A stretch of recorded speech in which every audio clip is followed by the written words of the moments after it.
Assalamualaikum warahmatullahi wabarakatuh. Selamat pagi semuanya. Jadi di sini kami ingin menjelaskan tentang sejarah proklamasi kemerdekaan Indonesia. Sebelum masuk ke dalam penjelasan yang lebih lengkap lagi, di materi kali ini kita terdapat jadi 4 bab. Yang pertama ada tentang sejarah proklamasi kemerdekaan, yang kedua serangkaian peristiwa penuju proklamasi, yang ketiga ada pelaksanaan proklamasi kemerdekaan, dan yang terakhir ada pasca proklamasi. Pada bab yang pertama ini mengenai sejarah proklamasi kemerdekaan. Sejarah proklamasi kemerdekaan Indonesia dimulai pada tanggal 17 Agustus 1945, ketika bangsa Indonesia secara resmi menyatakan kemerdekaannya. Meskipun kekalahan Jepang dalam Perang Dunia II menjadi salah satu latar belakang penting yang mempercepat proses tersebut, kemerdekaan Indonesia bukanlah sebuah hadiah yang diberikan langsung oleh Jepang.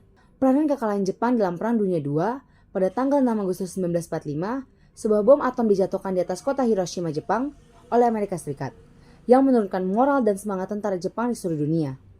3 hari kemudian, pada tanggal 9 Agustus 1945, bom atom kedua dijatuhkan di atas Nagasaki, memaksa Jepang untuk menyerah kepada Amerika Serikat dan sekutunya. Momen ini dimanfaatkan oleh Indonesia untuk memproklamasikan kemerdekaannya. Pada bab yang kedua ini, kami akan menjelaskan tentang serangkaian peristiwa menuju proklamasi. Nah, yang pertama itu ada pertemuan dengan Marsikal Terauchi. Pada tanggal 10 Agustus 1945, Soekarno, Hatta, dan Rajiman Widodiningrat diterbangkan ke Dalat, Vietnam untuk bertemu dengan Marsikal Terauchi.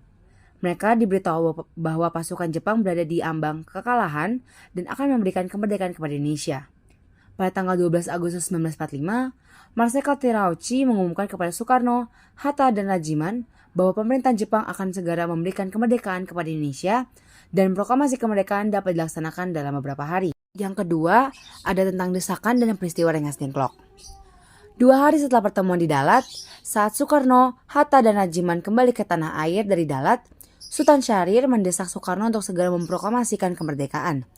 Namun, Soekarno belum yakin bahwa Jepang benar-benar telah menyerah dan proklamasi kemerdekaan pada saat itu dapat menimbulkan konflik yang besar.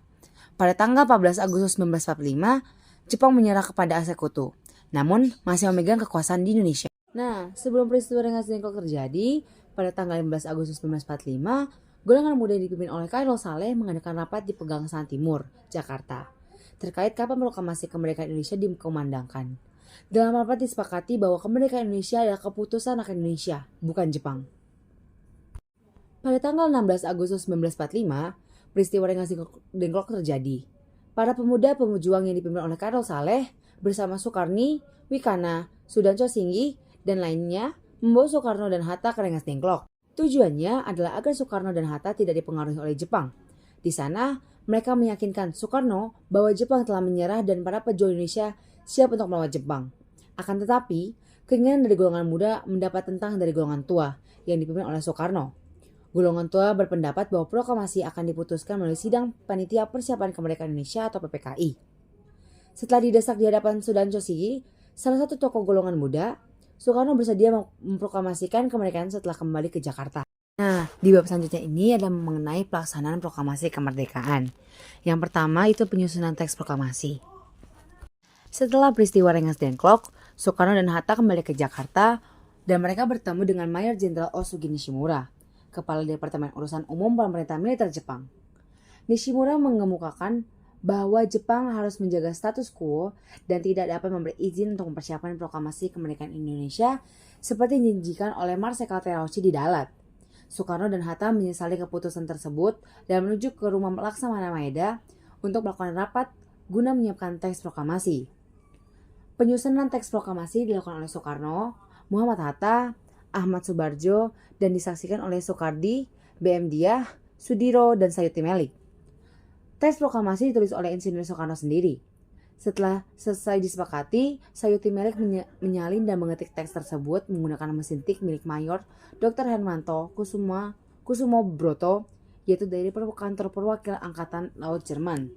Nah, yang kedua ini ada membahas tentang proklamasi kemerdekaan Indonesia, di mana pada pagi hari tanggal 17 Agustus 1945 di kediaman Soekarno di Jalan Pegangsaan Timur nomor 56. Nah, sekarang itu jadi Jalan Proklamasi nomor 1. Acara proklamasi dimulai pukul 10 pagi. Soekarno membacakan teks proklamasi dan pidato singkatnya setelahnya.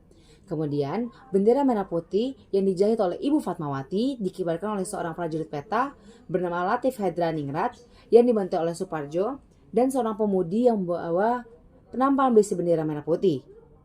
Setelah bendera berkibar, lagu Indonesia Raya dinyanyikan oleh semua hadirin. Bendera pusaka tersebut masih disimpan di Museum Tugu Proklamasi Nasional hingga saat ini. Yang terakhir adalah tentang pasca proklamasi. Yang pertama, pembentukan Undang-Undang Dasar. Pada tanggal 18 Agustus 1945, Panitia Persiapan Kemerdekaan Indonesia atau PPKI mengadakan rapat dan mengesahkan Undang-Undang Dasar sebagai dasar negara Republik Indonesia, yang kemudian dikenal sebagai UUD 45. Dengan demikian, terbentuklah Pemerintahan Negara Kesatuan Indonesia yang berbentuk Republik atau disingkat NKRI dengan kedaulatan di tangan rakyat yang dilakukan secara sukarela oleh Majelis Permusyawaratan Rakyat atau MPR yang akan dibentuk kemudian. Yang kedua, ada pemilihan presiden dan wakil presiden. Setelah usulan dari Muhammad Hatta dan persetujuan dari PPKI, Soekarno dan Muhammad Hatta terpilih sebagai presiden dan wakil presiden Republik Indonesia yang pertama. Presiden dan wakil presiden akan diambil sumpahnya oleh sebuah komite nasional. Dengan demikian, Proklamasi Kemerdekaan Indonesia pada tanggal 17 Agustus 1945 menjadi tonggak bersejarah dalam perjalanan bangsa Indonesia menuju kemerdekaan. Teks proklamasi yang disusun dengan cermat dan kesungguhan para pemimpin pada saat itu menjadi landasan dasar pembentukan negara Republik Indonesia. Proklamasi kemerdekaan merupakan momen penting yang harus dihargai dan diingat oleh setiap generasi Indonesia sebagai simbol perjuangan dan semangat kebangsaan. Cukup sekian presentasi yang bisa kami sampaikan. Mohon maaf bila ada kata-kata yang kurang menyenangkan. Wassalamualaikum warahmatullahi wabarakatuh.